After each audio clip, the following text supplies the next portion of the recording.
Well, obviously, tough weekend, which that's a game of football. Sometimes you win them, sometimes you lose them, and sometimes if you just look at the wins or losses, you look at nothing else, you kind of lose track of really where you are and what you've done.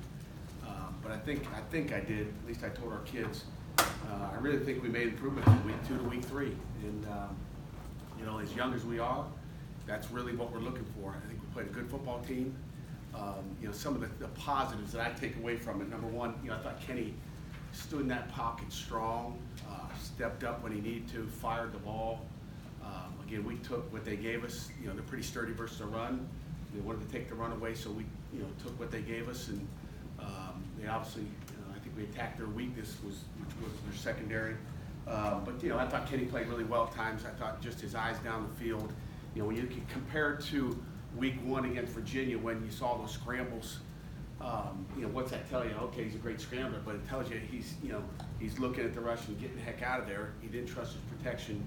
And when you look at where he was from week 1 to week 3, it's like totally different, because Shaka Tony's coming off the edge still, okay? But his eyes didn't leave, and he's making shots, and you look at our receivers making plays, man. I think we had 4 drops. And if they don't drop those four balls, I believe we win the game, period. It just keeps drives going. I mean, Tayseer Mack on another pass has 12 catches. Playing outstanding, had two key, just flat plays where he just goes and gets the ball. He did a great job. When you look at the explosives in the game, it's, if we chart explosives and we got some stats where we say, hey, if you got so many explosives, you win the game. Okay, this whole thing, messed all our stats up as far as what's going on. But we had 11 explosive gains. They had 3. Okay, and, you can look at the run and the one quick out they ran. We don't tackle very well. We take poor angles. But they had 3. We had 11. You don't lose many games when you do that. You look at the other positive for at least our offense is we don't have any turnovers 2 weeks in a row. I mean, you look at those things, you can win a lot of football games. Unfortunately, we're not getting them on the other end. Paris has got a great one. We take back 50 yards and probably a good call. And again, at least I'd say they were consistent, because they got one on Frenchie where it was about the same thing. So, and again, you look at defensively, have a lot of faith in our defense. When you look at just overall, when you hold, an explosive offense, which they've shown to be, okay, we'll see how that continues to go throughout the season. You hold an explosive offense to 17 points. There's some good things there. On the negative side, you always look at, okay, now what do we need to do to get better? Those are all great things. Let's keep getting better there. The negatives are, our rushing game wasn't as good as we needed to be. And again, we still, I don't care what they're doing to the boxes. I told the offense, I don't care what they're doing to it. We saw that last year. And again, we got to be who we are and what we are. But we'd like to run the ball better. We'd like to stop the run better. So I'm still not happy with some of the things. And again, I guess when you look at it overall, defensively, if you take that 80-yarder out of there, you hold them under 100 yards, and you feel pretty good about that. I'll talk about the 4th and 1, because I know it'll probably come up, so I'll figure I'll address it first. But I go back and look at it, and you can toss and turn all night. And again, there's no coach in the country that feels 100% like, man, I should have done this. Because you know what? If I would have done the other thing and we score, I'd be happy too. So that I'm not a guy that's going to put a square peg in a round hole. But again, the thinking and the logic, guys, is I have no regrets with the call at all. I really don't. I look back, and we had 2 plays in that series. My regret is that we didn't score in one of those 3 plays. That's the regret, okay? And my regret is we didn't execute them properly. And our kids know, our coaches know. I mean, we can't have a film session here, but in your pocket, you got a game plan here, and you got somebody calls and that you go, it's going to work. And we had 2 that we really thought were going to work. And if I dissected them with you, you go, okay, I see what you're talking about. We didn't have a 3rd one that we said was going to work, like those other 2. And if you didn't execute those properly, which came down to execution, doesn't come down to, I thought we had the plays, and and we just didn't do it right. And and it comes down to that. And we had faith in our defense. So when you look at really what we did, you kick a field goal there, which again, on the other negative, we did make a 19-yard field goal, which is a problem. But when you look at it, we did what we wanted to do. We wanted to get 3 there. We wanted to go out and play defense again. Our defense had been playing good all day long, except giving up a couple explosives, which, you know, three in this game of football today is you know, probably on the low of Saturday afternoon across college football from the east to the west. But our defense was playing good, and our deal is we work it all the time as 4-minute defense, 4-minute offense, whatever it may be. We wanted to be in 4-minute defense, and we trusted our defense was going to get a stop. Okay, and I was hoping we get a turnover stop, whatever it may be. We got the ball back with 1:50, whatever left. And we expect our offense to do their 2-minute and go down the field and score. That's the so enough of that. But I, you know, it's what it is, and we can debate it for the next 10 years, and maybe we will, because we probably won't play them in the next 10 years. So I understand. You know, I apologize to the Panther Nation because we all want to win that game, and that you know, there's nobody feels worse about that than the guys in this room. But we're ready to go. We closed it last night in Central Florida. Coach Heupel, they got a great football team. They haven't lost a regular season game since 2016. So if you think we're thinking about anything else except that, you're crazy. Again, 27 straight regular season games. They lost to LSU in a bowl game. They're explosive. They're fast. They're going to snap the ball within 7 to 12 seconds. A lot of them under 10 seconds. As far as the defense goes, you know, they're fast and athletic. I mean, they know what they're doing. Randy Shannon does a great job on defense. Heupel does a great job on offense with their entire staff, I guess. And, you know, there's a reason they've won 27 straight. I would say they're kind of like the Georgia Tech offense. They do what they do. They have their system that's different than everybody else's. The way they run block, everything they do, they're well coached. They got a freshman quarterback and Gabriel that if you get true freshman from Hawaii. And looks like Milton a lot, reminds you of him.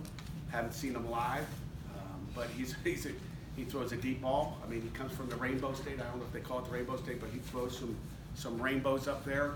He's a great deep ball thrower. Their timing as well. We got, you know, they're really good. You know, receivers Gabriel Davis, Trey Nixon are really good. The Killins kid in the backfield is really good. You know, they're explosive, and there's a reason they've won. They're sitting in a hotbed of players down in the state of Florida. So for all those voters out there, it's no fluke. So questions? Pat, I don't want to debate it for 10 years, but just for 2 minutes, if you will. How about I already addressed it? I really don't have any. I have nothing else to say about it. I really don't. So you can ask the question. I mean, the logic would be, you need a touchdown in either scenario. You have guys haven't scored a second half touchdown in your first 2 games. You didn't score a second half touchdown in towards the last season. You had trouble. Yeah. You're not going to get any closer than the 1 yard line. It just, you said you liked your defense. If your defense gets a stop there, if you don't score, your defense gets a stop, get the ball midfield, and you still have to score a touchdown. The scenario is the same in terms of what you need to get into the incident. So I'm just sort of curious. You're 3 feet out. Why not? I explained why not, so I'll explain again. That's why not. That's why we did what we did, and I feel good about it. Again, you can talk about what we did in week 1 and week 2. This is week 3. We're moving the football. So, thanks for the question. What is Rashard Wheeler's status at fullback? Could he have helped on the goal line? Good question, Jerry. That's a really excellent question. He didn't practice all. Wheeler didn't practice all week, so I'll answer an injury question. He didn't practice all week. I didn't think he was going to play, but that 4th down and 1. If you watch it earlier in that drive, he almost limps out on the field. Like, you can't limp on the field, but really we just had it set up. We wanted them to see our personnel go in there. We wanted them to say, "Oh, it's this," and that's exactly what they did. Like I said, we only had so many. You only got so many things that you can do, but we kind of pranced him out there. They saw the personnel, and they got in the exact defense that we thought they would, and they ran and that's when we hit the key on the vertical. That might have been his last play, but he didn't block anybody on that play either. But he was just a decoy, an injured decoy. It was really good, and it worked. So I appreciate him going out there for that one play. He might have got another one, but I think that was his one play. But that was what we intended to do. It worked exactly. That's what I said. But we had a 3rd and 1 call, same thing. We thought it was going to be just like this, and it was. But they lined up wrong on the 1st down. 2nd down, we blocked the thing. One guy blocked the thing wrong, and on 3rd down, we didn't block it, or at least do the right things. So you said you liked 2 of the 3 plays. Which one didn't you like? Well, I liked the 1st down play too, except they didn't line up right, so kind of messed us up. So that's why I didn't like that, because they lined up wrong. Can't control everything. We should have put a card up. Pat, this doesn't just deal with the important roll call, but as a coach, how much do analytics or win probability numbers inform your decisions as a coach when you're in a Good question. I mean, they do all the time. Analytics are something that we look at. It's not a be-all, win-all as far as the decision, because it all depends. All the analytics are great. It depends on what you're doing. If we're not stopping anybody on defense, it's a totally different ballgame, guys. You can throw the game away in a pinch, but it all, the analytics are great. We listen to them. I believe in them. But it depends on how you're playing. I mean, there's some analytics that said on the 4th and 1 that we went for it, they said we should have gone for it on 4th and 8. It's like, that's crazy. I would never say, Whip, it says go for it on 4th or 8, okay? He'd look at me like, so you look at those things, and there's things you're gonna do and you're not gonna do. How much does emotion play into that decision making? Do you try to divorce it, or is it tough in the moment, especially when you're? No, I mean, emotions don't, they don't play into it at all. Better not. If the emotions just played into it, you go all the time. Again, went 3 times, guys. I've been known to go for it on our own 11-yard line in Virginia a year ago, on our own 11. So we'll go for it when we think it's proper. And again, we kind of know in here what we got, what we're doing, who's in there. And again, you talk about personnel, you talk about 2 fullbacks or not in the game, you talk about a lot of different things, guys. There's a lot of different things that go into decisions. Next question. Central Florida's a pretty good football team, if you guys didn't know. You mentioned, Right, Billy? You mentioned Kenny Pickett's taking a step from week 1 to week 3. What are the things that you're seeing that made him play well the past 2 weeks? Well, it's again, it goes with the offense. I think it's him comfortable with what we're doing, how we're doing it. It's like, we talked about the new offense, new plays, new formations, new concepts, new reads. It takes time to get all that stuff down. It doesn't happen overnight. We'd like it to get done in camp, but it doesn't. It's like, taking that first test. I mean, if you get to take the SAT over and over again, eventually you do better than you did the first time. And I think it's the same thing. It's a different test. You just can't circle in B all the time, or you got problems on that test.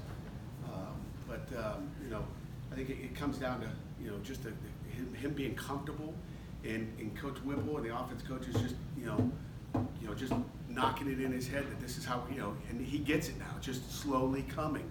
And I wouldn't even say slowly. It's come faster than maybe you think it might come. So I think he's, it's not slow. Have you heard critiques and criticisms from outside? And if you do you have a process to deal with that?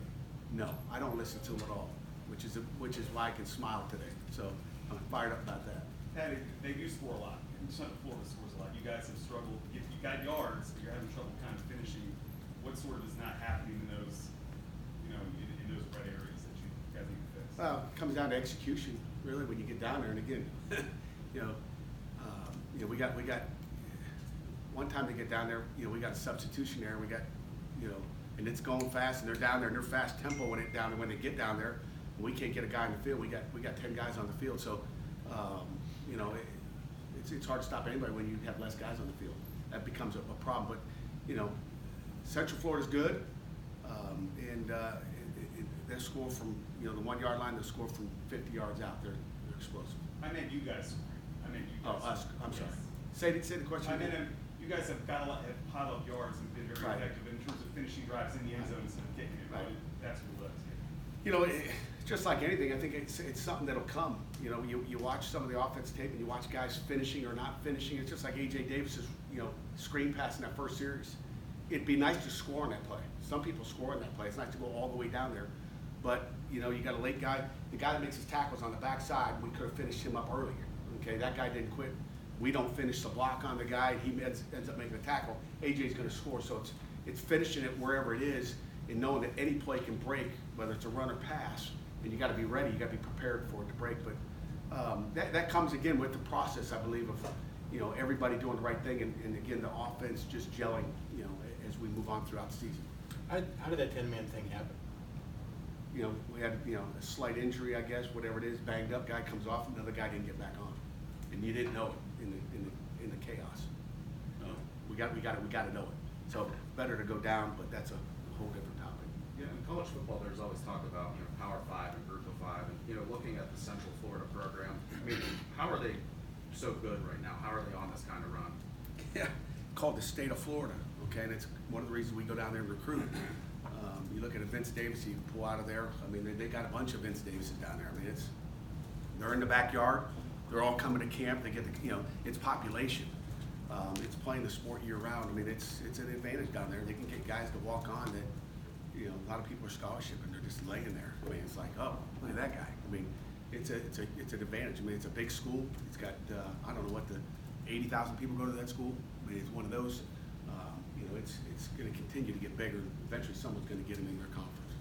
Hey, there was a couple times during the last two drives where you needed a big play in the passing game. Against Central Florida? No, last week. And you threw some, it was like a jump ball, and Matt came down with it. Yeah. Are those the kind of plays that you'd rather not run early in the game because they're riskier? Or is that something you could do when you don't, it's not, you know, third in the game?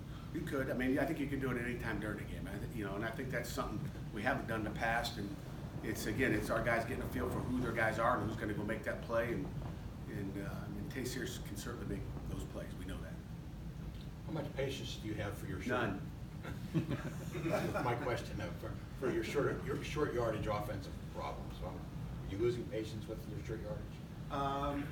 No, not really. Again, it just you know, it's a personnel issue at times. I mean, and you know, again, things are different. Maybe you know, it seems like every time we get into a short yardage, there's some review going on. You know, even in that last drive, there's a review. You know, as Taster catch that, and all of a sudden you can't tempo and get them into something you want to. It's so, you know, I'm not getting frustrated with the short yards. I mean, I like that 4th and 1. It's just you know, getting the right looks and letting your guys execute. It comes down to execution.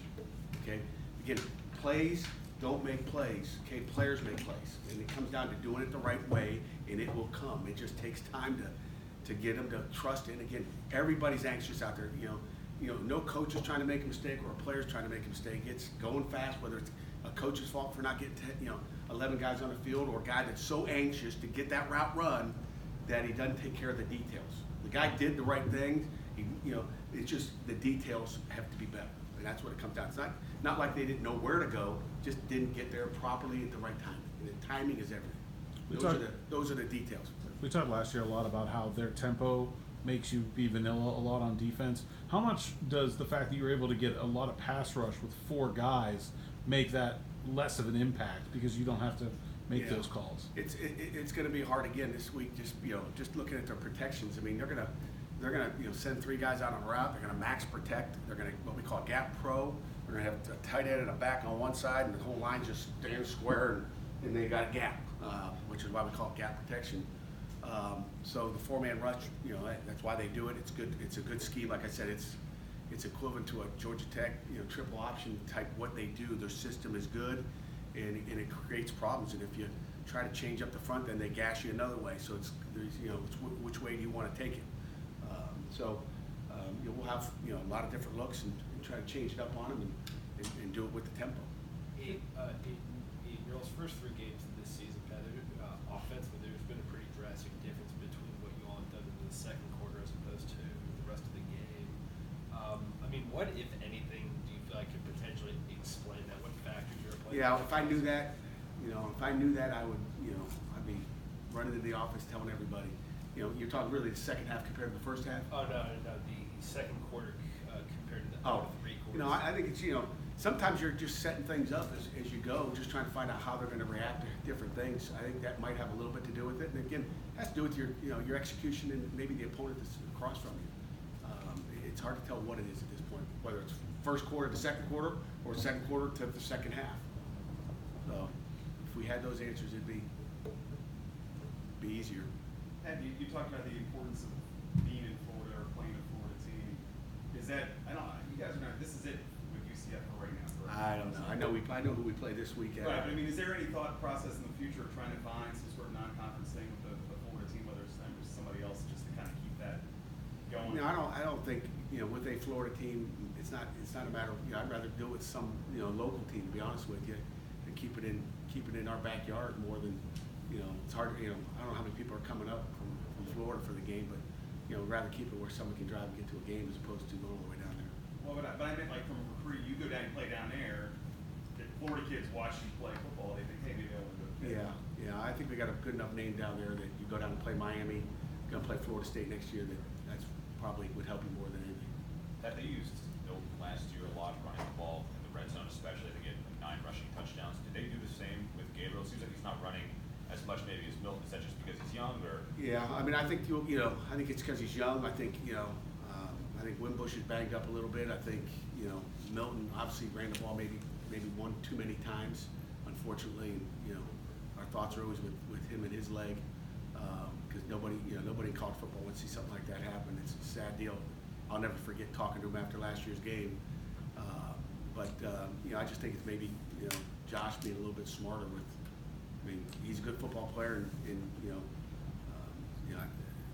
quarterbacks have gotten a little bit banged up, and there's two aggressive guys on defense that are going to get you. So. Any final questions? Yeah, Salim hadn't played much. He came in when Elias got injured. How did he do the rest of the game? And Salim played well. Salim did a nice job in there, like we thought he would be. Again, we've been missing him for a couple weeks with a nagging injury, and it was great to get him back. Is Paris Ford giving you what Jordan Whitehead used to give you? Yeah, Paris is continual work. He had a great game. Obviously, was very productive, locked in, energetic. I think he's just going to keep getting better every week. He had his best week of practice last week, and I got to get him another. Coach Saunders and myself and Coach Bates, we got to get him another great week of practice because his focus was outstanding. And when he focuses and practices like that, it's guaranteed to have another nice game. We're happy with what Paris is. Coach, thank you very much. Okay. Thanks.